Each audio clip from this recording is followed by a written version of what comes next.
تو ہمارے ماحول میں جو مباحثے چل رہے ہیں، ایک تو ہے قرآن و حدیث پر نظر ہونا، وہ تو لازم ہے، اور ہمارے قابل سے زیادہ کون پڑھتا تھا قرآن و حدیث کو اور پڑھاتا تھا، لیکن ایک نہج کا پابند ہونا۔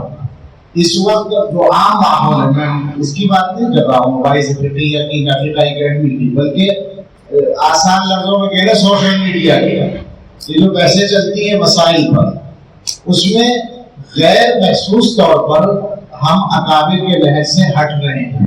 زبردست مسئلہ ہوتا ہے اور بحث ہوتی ہے اور ایک آدمی چیلنج کرتا ہے کہ حدیث سے دلیل پیش کرو، قرآن سے دلیل پیش کرو، اور مسائل سب اکثر وہ ہیں جو مفروغ عنہا ہیں۔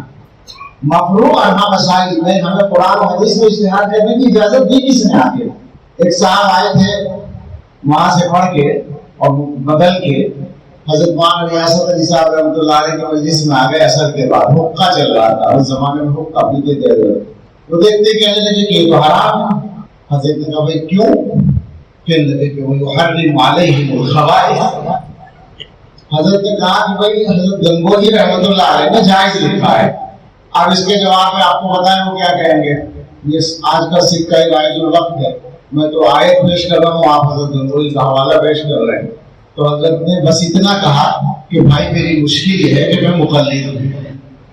آپ سمجھتے ہیں اس جواب کا مطلب کہ یہ آیت تو حضرت گنگوہی کو بھی معلوم ہے، لیکن اس کا مفہوم وہ یہ نہیں سمجھ رہے جو تو سمجھ رہا ہے، تو تیری مانو یا حضرت گنگوہی کی مانو؟ کسی بڑھیا نے کسی آدمی سے مسئلہ پوچھا تھا، تو اس نے کہا کہ تمہیں میں حدیث سے مسئلہ بتاؤں یا امام مالک کے قول سے؟ تو بڑھیا نے کہا امام مالک کے قول سے بتا، اس لیے کہ امام مالک تجھ سے زیادہ حدیث جانتے ہیں۔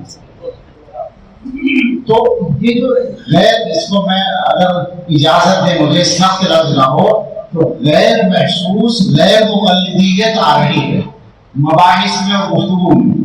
ایک مسئلے پر میں نے کسی بیان میں، مجھے لکھنے کی میری توفیق تو بہت کم ہوتی ہے لیکن بولنے کی بیماری ہے، کچھ کہہ دیا ایک مسئلے پر، تو سوشل میڈیا پر مجھے چیلنج دیا گیا کہ ان کو چیلنج ہے کہ ایک ہفتے کے اندر قرآن و حدیث سے اس کو ثابت کریں۔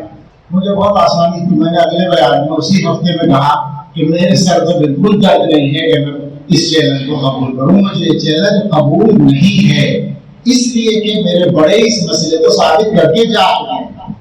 مجھے بھی کیا مصیبت ہے کہ میں ثابت کروں، میرے لیے تو بس اتنا کافی ہے کہ بڑوں نے لکھا ہے۔ تو اس پر سب سے زیادہ جو اس چیز کی اصلاح کر سکتے ہیں وہ آپ ہیں۔ پورے ہندوستان کا فقہی دماغ یہاں جمع ہے، یہ آپ کی ذمہ داری ہے کہ آپ اپنے اپنے حلقوں میں اپنے جہاں تک رسائی ہے اس ذہنیت پر روک لگانے کی کوشش کریں۔ یہ خطرناک رجحان بڑھتا جا رہا ہے، لیکن ساتھ میں ان لوگوں کو غلط فہمی پیدا کرنے کا موقع بھی نہ ملے جو اس چیز کو دوسرے انداز سے پیش کرتے ہیں کہ صاحب یہ قرآن و حدیث سے لوگوں کو